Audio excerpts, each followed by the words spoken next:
Aston Villa have definitely had a very good run in the Premier League in the last couple of weeks. I'll let you take it over, Mason. I'll let you conduct this argument. Yeah, I was having this discussion with James on the way here about whether, because we obviously later on the show we're going to be going into how we ranked our best 11 of this season, and I was saying that I think a lot of my players have sort of picked themselves. James was saying the fact that it could be a couple of Villa players in there. It's holding my cards close to the chest, saving it for the mic, but I think it's just been a brilliant team performance all season. The goals have been coming all round. Obviously, Watkins has been struggling with the goals this season. We deputised with Matty Cash coming in with goals. Buendia, who nearly went to Leeds in the summer. All round, really. Kamara, Onana. That midfield has been really strong. That's really been the key to us this season. Your McGinn, Kamara, Onana, midfield. Tillemans when he's been fit. But I think after such a horrible start of having 5 games, no goals, and not winning a single game, obviously you can't win a game if you don't score any goals.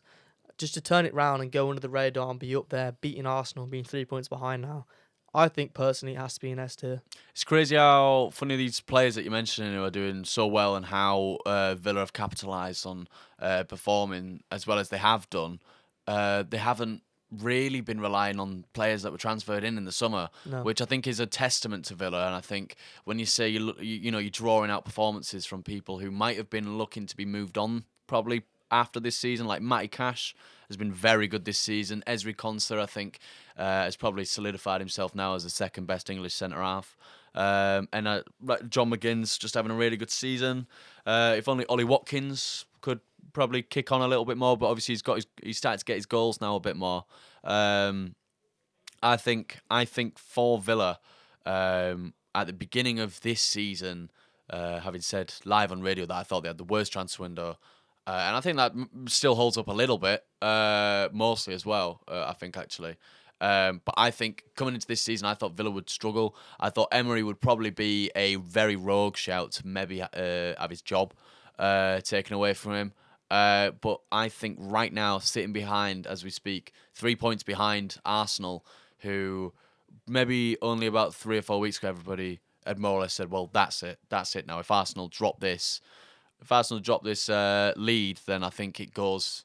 well, basically, they were just saying that Arsenal shouldn't drop the lead that they've got. It's their league to win. And I think now, with that gap being so small between Man City, Aston Villa and Arsenal, with it being so small now, I think I probably would argue and put... not argue, I probably would agree and put Aston Villa in S tier. I saw you shaking your head, James. Do you not agree with... No, I'm. Don't. all right, don't okay. say all that. right. No, it's I am in agreement. I would just put them in. Whether we're gonna do in like an A plus or S. I would just put them in that. Do you think they'd be like high A, low S kind of? Yeah, because I think you have set your standard. You are just competing in that bracket, and yes, obviously you're third. You're 3 points off top. That is really good.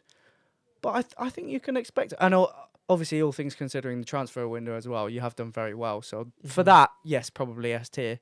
But I think I think you should set your standards higher. Yeah, but are we in the title race? Are you in a title race? Well, as we speak currently, yes, you are. I think you are. It's Christmas. It's coming up to Christmas. Yeah.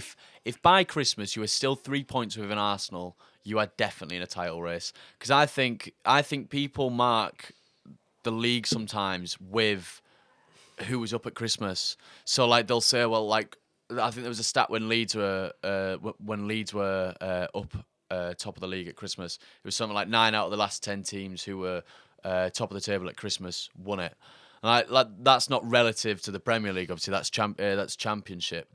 But I think because that's usually the benchmark. I think if you are within the title, at Christmas, I really don't think it's silly for you to say that you're in a title race at all. Again, it's very similar with the Premier League. The same thing of being top at Christmas, whether you go on to win the Premier League. Because 2 years ago, and we did qualify for the Champions League, which James rightly pointed out. Thank you. If that was what he was trying to say. Thank you. We were top just before Christmas, and the thing was, the last X amount of teams, it was stupid to start, but I can't remember off the top of my head from 2 years ago that whoever was top at Christmas went on to win the league, and we dropped it by 2 points at that time. But yeah, I know it's very similar there.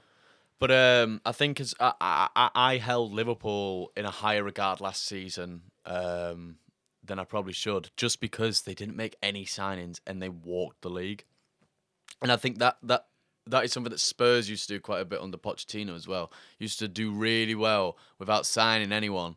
And I think that's more that's possibly more of an achievement. I think that's why Villa does deserve to be an S, because I think that was a really bad transfer window. Not necessarily that you didn't transfer in anyone, but just the fact that these transfers that you've made aren't even getting into the team. Harvey Elliott ain't even getting into the squad, so don't know what that's all about. But yeah, I think they have warranted their S tier rating there.